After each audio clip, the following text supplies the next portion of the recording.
마가복음. 마가복음은 예수님이 이 땅에 오셔서 어떤 일들을 하셨고 어떤 말씀을 가르쳐 주셨는지 우리에게 알려주는 소중한 책이에요. 이 책은 예수님의 제자였던 마가 할아버지가 썼다고 전해져요. 마가 할아버지는 예수님을 직접 따라다니며 보지는 못했지만 베드로 할아버지 같은 예수님의 다른 제자들로부터 예수님 이야기를 아주 자세히 듣고 기록했답니다. 그래서 이 책은 마치 우리가 예수님을 직접 만나는 것처럼 생생한 이야기들로 가득 차 있어요. 마가복음은 다른 복음서들과 조금 다른 특별한 점이 있어요. 다른 복음서들보다 예수님의 이야기가 짧고 간결하게 쓰여져 있답니다. 그래서 마가복음을 읽으면 예수님이 얼마나 바쁘게 열심히 사람들을 사랑하고 도우셨는지를 금방 알 수 있어요. 또 마가복음에는 예수님이 어떤 분인지를 알려주는 아주 중요한 내용들이 많이 숨겨져 있답니다. 마치 보물찾기처럼 하나하나 찾아가는 재미가 있어요. 먼저 마가복음은 세례 요한이라는 분의 이야기로 시작해요. 세례 요한은 아주 특별한 분이었어요. 거친 옷을 입고 광야에서 살면서 사람들에게 회개하라. 하늘나라가 가까이 왔다. 라고 외쳤어요. 회개하라는 말은 우리가 잘못한 것이 있다면 미안한 마음을 생각하고 앞으로 같은 잘못을 다시는 하지 않겠다고 마음먹는 것이에요. 세례 요한은 사람들에게 죄를 용서받고 하나님께로 돌아오라고 가르쳤어요. 많은 사람들이 세례 요한의 이야기를 듣고 마음을 바꾸고 요단강에서 세례를 받았어요. 세례는 마치 깨끗한 물로 몸을 씻듯이 우리의 마음을 깨끗하게 하고 새로운 시작을 약속하는 의식이에요. 예수님도 세례 요한에게 세례를 받으러 오셨어요. 예수님이 세례를 받으실 때 하늘이 열리고 성령님이 비둘기처럼 예수님 위에 내려오셨대요. 그리고 하늘에서 너는 내 사랑하는 아들이라 내가 너를 기뻐하노라라는 하나님의 음성이 들렸답니다. 정말 멋진 순간이었겠죠? 하나님께서 직접 예수님을 사랑한다고 말씀하신 거예요. 세례를 받으신 후 예수님은 광야로 가셔서 40일 동안 아무것도 드시지 않고 기도하셨어요. 그때 사탄이 예수님을 유혹했지만 예수님은 굳건히 물리치셨답니다. 그리고 드디어 예수님께서 사람들에게 하나님의 말씀을 가르치기 시작하셨어요. 예수님은 갈릴리 지역을 다니시면서 때가 찼고 하나님의 나라가 가까이 왔으니 회개하고 복음을 믿으라고 외치셨어요. 복음은 우리에게 기쁜 소식이라는 뜻이에요. 예수님은 하나님께서 우리를 얼마나 사랑하시는지 그리고 어떻게 하면 우리가 하나님과 친해질 수 있는지 알려주셨어요. 예수님의 말씀은 너무나 놀랍고 강력해서 많은 사람들이 예수님을 따랐답니다. 마치 우리가 좋아하는 선생님을 따라다니는 것처럼요. 예수님은 많은 사람들을 제자로 부르셨어요. 어부였던 시몬 베드로와 그의 동생 안드레, 그리고 야고보와 요한 형제 등 많은 제자들을 부르셨죠. 예수님은 이 제자들에게 물고기를 잡는 어부가 아니라 사람들을 구원하는 사람, 낚는 어부가 되게 하시겠다고 말씀하셨어요. 예수님을 따르는 것은 정말 신나는 일이었을 거예요. 왜냐하면 예수님은 매일매일 놀라운 일들을 보여주셨으니까요.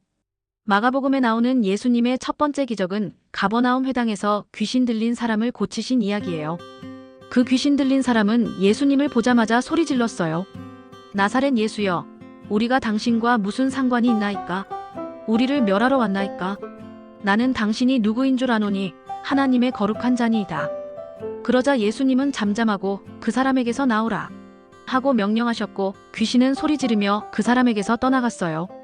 사람들은 예수님의 놀라운 권능에 깜짝 놀랐답니다. 예수님은 말씀 한마디로 귀신을 쫓아내셨어요. 마치 무서운 괴물이 나타났을 때 용감한 영웅이 나타나서 물리치는 것과 같아요. 그 다음으로 예수님은 시몬 베드로의 장모님 10병을 고쳐주셨어요. 베드로의 장모님은 열이 너무 심해서 누워 계셨는데 예수님이 손을 잡고 일으켜 주시자마자 열이 뚝 떨어지고 자리에서 벌떡 일어나셨답니다. 그리고는 예수님과 제자들을 위해 맛있는 음식을 차려주셨대요. 예수님의 따뜻한 사랑과 치유의 능력에 베드로와 그 가족들은 너무나 기뻤을 거예요. 해질 무렵에는 많은 사람들이 병든 사람들과 귀신 들린 사람들을 예수님께 데리고 왔어요. 예수님은 그 모든 병든 사람들을 고쳐주시고 많은 귀신들을 쫓아내셨답니다. 예수님은 아픈 사람들을 그냥 지나치지 않으시고 언제나 사랑과 자비로운 마음으로 그들을 고쳐주셨어요. 마치 우리가 다쳤을 때 엄마 아빠가 부드럽게 쓰다듬어 주시는 것처럼요. 예수님은 매일매일 바쁘게 움직이셨어요. 새벽에는 일어나서 한적한 곳으로 가셔서 기도하시고 우리에게도 기도하는 것이 얼마나 중요한지 가르쳐 주셨어요. 기도는 하나님과 이야기하는 시간이에요. 우리가 좋아하는 친구에게 하고 싶은 이야기를 하는 것처럼 하나님께 우리의 마음을 이야기하는 것이죠. 예수님은 늘 하나님 아버지와 대화하며 힘을 얻으셨어요. 우리도 예수님처럼 기도하면서 하나님과 가까워질 수 있답니다. 마가복음에는 예수님께서 나병 환자를 고쳐주신 이야기도 나와요. 나병은 아주 무서운 병이어서 나병에 걸린 사람들은 다른 사람들과 함께 살 수 없었어요. 모두가 나병 환자를 피했지만 예수님은 달랐어요. 한 나병 환자가 예수님께 와서 원하시면 저를 깨끗하게 하실 수 있나이다라고 말했어요. 예수님은 그를 불쌍히 여기시고 손을 내밀어 만지시며 내가 원하노니 깨끗함을 받으라고 말씀하셨어요. 그러자 나병이 즉시 사라지고 깨끗해졌답니다. 또 예수님은 중풍병에 걸린 사람을 고쳐주셨어요. 중풍병에 걸린 사람은 스스로 움직일 수 없어 4명의 친구들이 그를 침대에 눕혀서 데리고 왔답니다. 그런데 예수님이 계신 집에는 사람들이 너무 많아서 들어갈 수가 없었어요. 하지만 친구들은 포기하지 않았어요. 지붕으로 올라가서 지붕을 뚫고 침대에 누워있는 친구를 예수님 앞에 달아내렸어요. 정말 멋진 친구들이죠. 예수님은 그들의 믿음을 보시고 작은 자야, 내 죄 사함을 받았느니라고 환자에게 말씀하셨어요. 그리고 일어나 내 침상을 가지고 집으로 가라고 명령하셨답니다. 그러자 중풍병 환자는 벌떡 일어나서 침상을 들고 집으로 갔어요. 사람들은 모두 놀라서 하나님을 찬양했어요. 예수님은 병을 고치실 뿐만 아니라 우리의 죄도 용서해 주시는 분이시라는 것을 보여주셨어요. 유대인들은 안식일에는 아무 일도 하면 안 된다고 생각했는데 예수님은 안식일에도 병든 사람들을 고쳐주셨어요. 왜냐하면 예수님은 사람들의 생명과 건강이 어떤 규칙보다 더 중요하다고 생각하셨기 때문이에요. 마가복음 3장에는 한쪽 손이 마비된 사람을 안식일에 고쳐주신 이야기가 나와요. 예수님은 그 사람에게 손을 내밀라고 하셨고 그 사람은 손을 내밀자마자 손이 정상으로 돌아왔답니다. 예수님은 우리에게 진정한 사랑과 자비가 무엇인지 행동으로 보여주셨어요. 예수님은 많은 사람들에게 하나님의 말씀을 가르쳐 주셨어요. 특히 비유를 들어 설명해 주시는 것을 좋아하셨어요. 비유는 재미있는 이야기를 통해 중요한 교훈을 가르쳐 주는 것과 같아요. 마가복음 4장에는 씨 뿌리는 자의 비유가 나와요. 농부가 씨앗을 뿌렸는데 어떤 씨앗은 길가에 떨어져 새들이 먹어버리고 어떤 씨앗은 흙이 얕은 돌밭에 떨어져 뿌리를 내리지 못하고 말라버렸어요.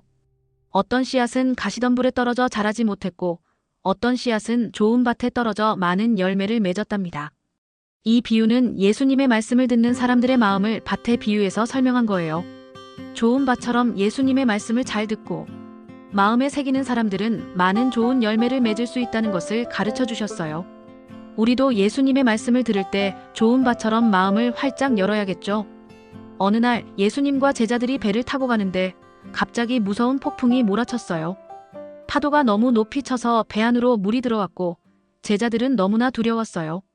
그런데 예수님은 배 뒤쪽에서 베개를 베고 주무시고 계셨어요. 제자들이 예수님을 깨우며 선생님, 우리가 죽게 된 것을 돌보지 아니하시나이까? 라고 소리쳤어요. 그러자 예수님께서 일어나 바람을 꾸짖으시고 바다에게 잠잠하라 고요하라 하고 명령하셨어요. 그러자 놀랍게도 바람이 멈추고 바다가 아주 잔잔해졌답니다. 제자들은 너무나 놀라서 그가 누구이기에 바람과 바다도 순종하는가 하고 서로 물어보았어요. 예수님은 자연까지도 다스리시는 분이라는 것을 보여주셨어요. 그것은 우리가 무섭고 힘들 때에 예수님께 기도하면 우리의 마음을 평안하게 해주실 수 있다는 것을 이 이야기를 통해 알 수 있어요. 마가복음에는 예수님께서 5,000명을 먹이신 기적도 나와요. 많은 사람들이 예수님의 말씀을 듣기 위해 모여들었는데 해가 지고 배가 고팠지만 먹을 것이 없었어요. 제자들은 사람들을 마을로 보내서 음식을 사 먹게 하자고 했어요. 하지만 예수님은 너희가 먹을 것을 주라고 말씀하셨어요. 그때 한 아이가 보리떡 5개와 물고기 2마리를 가지고 있었어요. 예수님은 그것을 받으셔서 하나님께 감사 기도를 드린 다음 제자들에게 나누어 주라고 하셨어요. 그러자 놀랍게도 그 작은 음식으로 5,000명이 넘는 남자들과 여자, 아이들이 모두 배부르게 먹고도 남아서 12바구니에 가득 찼답니다. 정말 놀라운 기적이죠? 예수님은 아주 작은 것으로도 큰 기적을 만드실 수 있는 분이세요. 우리에게 있는 아주 작은 것이라도 예수님께 드리면 예수님은 그것을 통해 놀라운 일을 하실 수 있다는 것을 가르쳐 주셨어요. 마치 우리가 가진 작은 색연필로 멋진 그림을 그리는 것과 같아요. 또 예수님은 물 위를 걸어오신 적도 있어요. 예수님이 제자들을 먼저 배에 태워 보내시고 홀로 기도하고 계셨는데 제자들이 탄 배가 풍랑을 만나 고생하고 있었어요. 예수님은 제자들이 고통받는 것을 보시고 밤새 물 위를 걸어서 제자들에게로 오셨어요. 제자들은 물 위를 걸어오시는 예수님을 보고 유령인 줄 알고 소리쳤답니다. 하지만 예수님은 안심하라내니 두려워하지 말라고 말씀하시며 배에 오르셨고 그러자 바람이 그쳤어요. 예수님은 우리가 힘들고 어려울 때도 언제나 우리를 지켜보고 계시며 우리를 도와주러 오시는 분이시라는 것을 보여주셨어요. 예수님은 많은 병자들을 고쳐주셨고 심지어 죽은 사람도 다시 살리셨어요. 회당장 야이로의 딸이 죽었을 때 예수님은 야이로의 집에 가셔서 그 딸의 손을 잡고 달리다굼 이라고 말씀하셨어요. 달리다굼은 소녀야, 내가 네게 말하노니 일어나라 라는 뜻이에요. 그러자 죽었던 소녀가 다시 살아나서 벌떡 일어났답니다. 사람들은 너무나 놀랐고 예수님은 부활의 능력을 보여주셨어요. 예수님은 죽음까지도 이기시는 분이세요. 마가복음에는 예수님의 제자들이 예수님에 대해 점점 더 많이 알아가는 이야기도 나와요. 예수님이 제자들에게 너희는 나를 누구라 생각하느냐? 하고 물으셨을 때 베드로가 주는 그리스도 신이이다 라고 대답했어요. 그리스도는 우리를 구원하실 구세주라는 뜻이에요. 베드로는 예수님이 바로 우리가 오랫동안 기다려온 구원자라는 것을 깨달았던 거예요. 하지만 예수님은 제자들에게 자신이 앞으로 고난을 받고 죽임을 당할 것이며 사흘 후에 다시 살아날 것이라고 말씀하셨어요. 제자들은 예수님의 말씀을 이해하기 어려워했어요. 왜냐하면 제자들은 예수님이 이스라엘을 로마로부터 구원하고 왕이 되실 것이라고 생각했기 때문이에요. 예수님은 제자들에게 진정한 섬김과 희생이 무엇인지 가르쳐 주셨어요. 누구든지 나를 따라오려거든 자기를 부인하고 자기 십자가를 지고 나를 따를 것이니라. 이 말씀은 우리가 우리 자신보다 다른 사람들을 더 사랑하고 돕는 것이 중요하다는 것을 가르쳐 주시는 말씀이에요.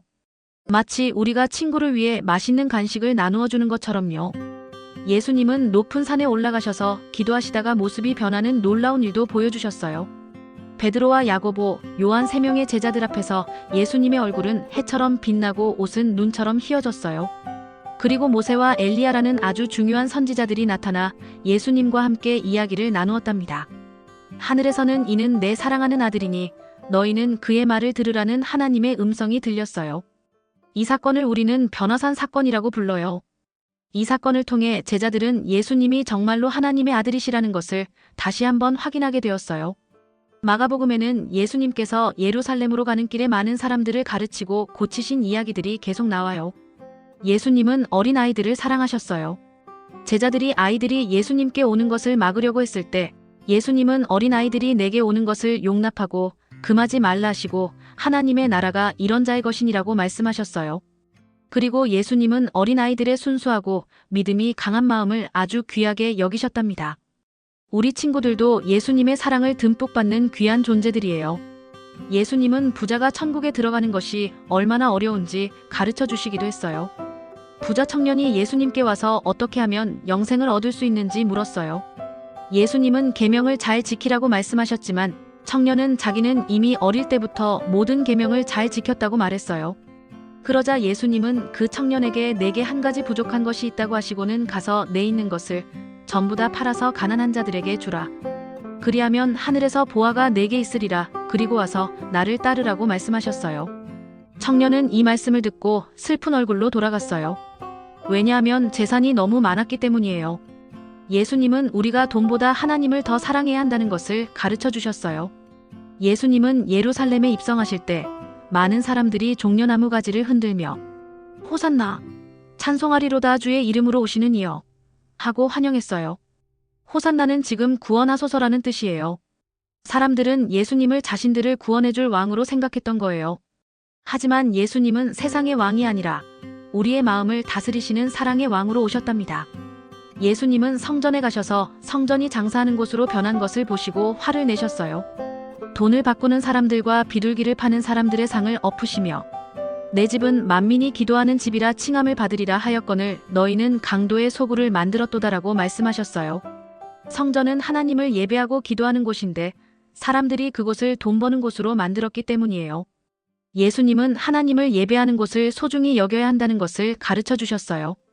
예수님은 제자들과 함께 마지막 만찬을 나누셨어요. 이 만찬에서 예수님은 떡과 포도주를 나누어 주시며 이것이 자신의 몸과 피라고 말씀하셨어요. 우리를 위해 자신의 생명을 내어주실 것을 약속하셨답니다. 그리고 제자들에게 서로 사랑하라는 새 계명을 주셨어요. 우리가 예수님의 사랑을 받은 것처럼 우리도 서로 사랑하고 용서해야 한다는 것을 가르쳐 주셨어요. 그 후에 예수님은 겟세마네 동산에 가셔서 기도하셨어요.